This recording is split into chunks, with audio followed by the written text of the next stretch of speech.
বিশ্ব সংবাদে আপনাকে স্বাগত।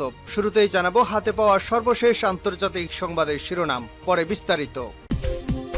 ইসরায়েল ফিলিস্তিন যুদ্ধ চলছে, আর এই যুদ্ধের সর্বশেষ আপডেট জানিয়ে দিব। যুদ্ধবিরতি নিয়ে ইসরায়েলকে যে ভয়াবহ হুমকি দিল ইরান। এরপর থাকবে গাজা যুদ্ধ বাইডেনের জন্য ভিয়েতনাম বিপর্যয় ডেকে আনতে পারে, হুঁশিয়ারি মার্কিনীদের। আরও থাকবে গাজা যুদ্ধ নিয়ে যুক্তরাষ্ট্র কাতারের নীল নকশা। এদিকে যুক্তরাজ্যে স্থানীয় সরকারের নির্বাচন, ঋষি সুনাকের দলের ভরাডুবি, এক ধাক্কায় 3 কনজারভেটিভ। এবং সর্বশেষ জানাবো, চুক্তি নয়, বিরোধীদের সঙ্গে আলোচনার জন্য প্রস্তুত ইমরান খান।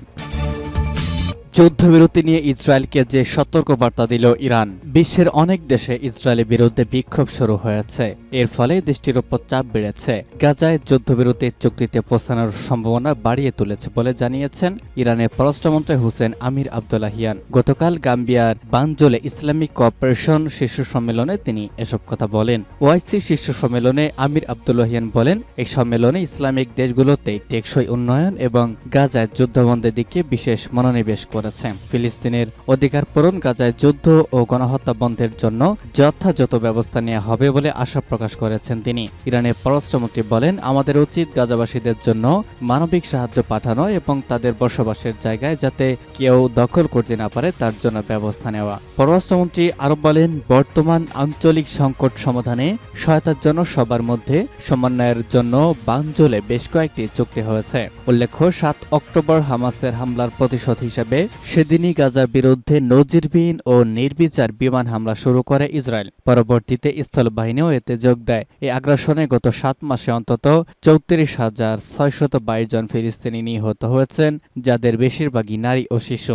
ইসরায়েলের এই নির্বিচার হত্যাযজ্ঞের বিরুদ্ধে কলাম্বিয়া বিশ্ববিদ্যালয়ে বিক্ষোভ শুরু হয়, পরে তা ছড়িয়ে পড়ে সারা দেশে এবং অন্যান্য দেশেরও বেশ কিছু শিক্ষা প্রতিষ্ঠান ইতিমধ্যে এই বিক্ষোভে যোগ দিয়েছে। গাজা যুদ্ধ বাইডেনের জন্য ভিয়েতনাম বিপর্যয় ডেকে আনতে পারে, বললেন স্যান্ডার্স। অবরুদ্ধ গাজা উপত্যকায় ইহুদিবাদী ইসরায়েলের ভয়াবহ গণহত্যা বন্ধ করার দাবিতে মার্কিন যুক্তরাষ্ট্রে ছড়িয়ে পড়া ছাত্র বিক্ষোভের প্রতি সমর্থন জানিয়েছেন প্রখ্যাত সিনেটর বার্নি স্যান্ডার্স। তিনি বলেছেন, ইসরায়েলকে সমর্থন দিতে গিয়ে প্রেসিডেন্ট জো বাইডেন নিজেকে রাজনৈতিক ও নৈতিকভাবে দুর্বল অবস্থানে নিয়ে যাচ্ছেন। সিএনএনকে দেওয়া এক সাক্ষাৎকারে স্যান্ডার্স বলেন, এটি বাইডেনের জন্য ভিয়েতনাম পরিণতি ডেকে আনতে পারে। তিনি সাবেক মার্কিন প্রেসিডেন্ট লিন্ডন বি জনসনের সঙ্গে বাইডেনের তুলনা করে বলেন, জনসন ভিয়েতনামের যুদ্ধের সময় শিক্ষার্থী বিক্ষোভের জের ধরে 1968 সালে পুনর্নির্বাচনের প্রতিদ্বন্দ্বিতা থেকে সরে দাঁড়ানোর সিদ্ধান্ত নিয়েছিলেন। মার্কিন যুক্তরাষ্ট্রের এই অভিজ্ঞ রাজনীতিবিদ বলেন, এবার ইসরায়েল নিয়েও নিজের অবস্থানের জন্য শুধু ছাত্র সমাজ নয়, সেই সঙ্গে ডেমোক্র্যাটদের বড় অংশের সমর্থন খুইয়ে বাইডেন আগামী নভেম্বর মাসে অনুষ্ঠেয় নির্বাচনে হেরে যেতে পারেন। মার্কিন যুক্তরাষ্ট্রের যুদ্ধকামী দল হিসাবে পরিচিত রিপাবলিকান পার্টি ইসরায়েলের প্রতি ওয়াশিংটনের সমর্থনের পক্ষপাতী। গত মার্চ মাসে অনুষ্ঠিত জনমত জরিপে রিপাবলিকান পার্টির 64% সমর্থক ইসরায়েলকে পূর্ণ সহযোগিতা দেওয়ার আহ্বান জানিয়েছেন। কিন্তু বাইডেনের ডেমোক্র্যাট দলের চিত্র সম্পূর্ণ ভিন্ন।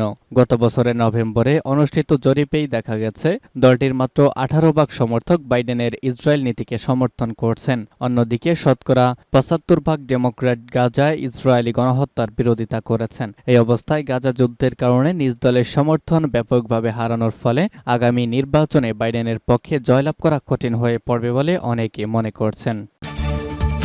গাজা যুদ্ধ নিয়ে যুক্তরাষ্ট্র কাতারের নীল নকশা। গাজা থেকে ফিলিস্তিনের স্বাধীনতাকামী সংগঠন হামাসকে কোনোভাবে উৎখাত করতে পারছে না ইসরায়েল। তবে এবার ভিন্ন এক জায়গা থেকে সংগঠনটিকে চেপে ধরতে চাইছে ইসরায়েলি পশ্চিমা মিত্র যুক্তরাষ্ট্র। কাতার ভিত্তিক হামাসের রাজনৈতিক অফিস নিয়ে নতুন এক চক্রান্তের নীল নকশায় মেতে উঠেছে দেশটি।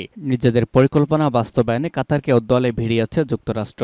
গতকাল ওয়াশিংটন পোস্টের বরাতেই তথ্য জানিয়েছে জেরুজালেম পোস্ট। প্রতিবেদনে বলা হয়, যুক্তরাষ্ট্রের শীর্ষ পর্যায় থেকে এমন চাপ আসার পর প্রতিক্রিয়া ব্যক্ত করেছে কাতার। যুদ্ধবিরতিতে রাজি না হলে জোরপূর্বক দেশ ত্যাগে বাধ্য করা হতে পারে বলে কাতারের পক্ষ থেকে হামাসের নেতাদের জানিয়ে দেওয়া হয়েছে। 3 জন সিনিয়র কর্মকর্তার বরাতে ওই প্রতিবেদনে বলা হয়েছে, কাতার কয়েক মাস ধরেই হামাসের শীর্ষ নেতাদের দেশটি থেকে বের করে দেওয়ার প্রস্তুতি নিচ্ছে। তবে শুধু দেশ থেকে বহিষ্কারই নয়, কাতারে হামাসের রাজনৈতিক অফিসও বন্ধ করে দেওয়া হতে পারে। কাতার সরকারের এমন পরিকল্পনা সম্পর্কে অবগত একজন কর্মকর্তা তথ্য জানিয়েছেন। বিগত বছর বছরগুলোতে ইসরায়েল ও হামাসের মধ্যে সংঘাতে কাতারকে মধ্যস্থতা করতে দেখা গেছে। তবে গাজায় ইসরায়েলের সাম্প্রতিক আগ্রাসনে কাতার অনেকটা নিষ্পৃহ ভূমিকার বজায় রেখেছে।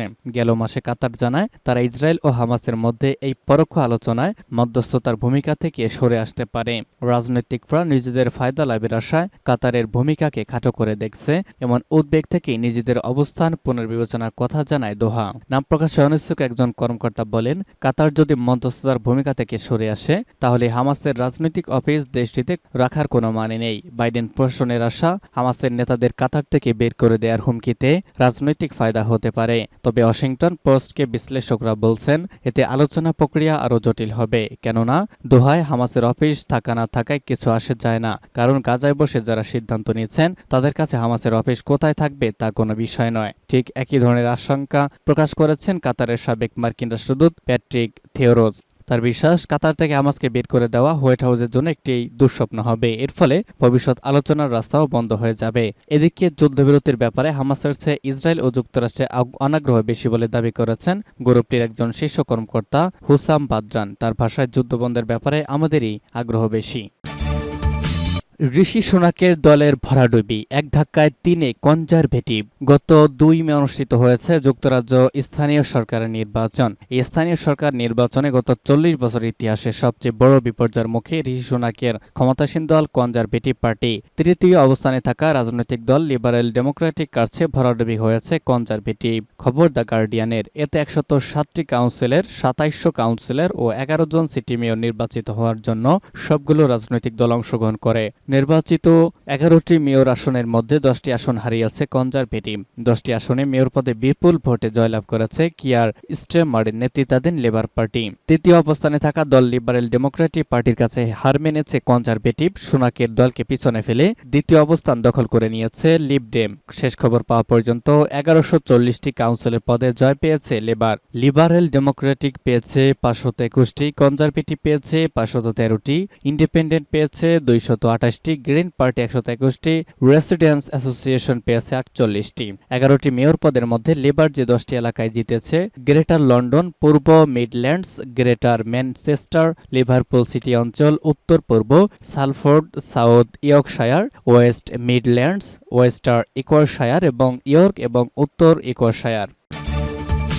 চুক্তি নয়, বিরোধীদের সঙ্গে আলোচনার জন্য প্রস্তুত ইমরান খান। পাকিস্তান তেহরিক ইনসাফ পিটিআই দলের প্রতিষ্ঠাতা ইমরান খান জানিয়েছেন তিনি বিরোধী দলের সঙ্গে আলোচনার জন্য প্রস্তুত, তবে কোনো চুক্তি করতে চান না। শনিবার আদিয়ালা কারাগারে সাংবাদিকদের তিনি একথা বলেন। ইমরান খান বলেন, আলোচনা সবসময় রাজনৈতিক একটি অংশ ছিল, কিন্তু তা সবসময় বিরোধীদের সঙ্গে হয়ে এসেছে। 1.5 বছর ধরে আমি আলোচনার জন্য প্রস্তুত থাকার কথা বলে আসছি, তবে কোনো চুক্তি করব না। তিনি আরও বলেছেন তার দল পিটিআই 3টি দল বাদে সবার সঙ্গে আলোচনা করতে প্রস্তুত। এই 3টি দল হচ্ছে Pakistan Muslim League Nawaz PMLN, Pakistan Peoples Party PPP ও মুত্তাহিদা কওমি মুভমেন্ট পাকিস্তান MQUMP।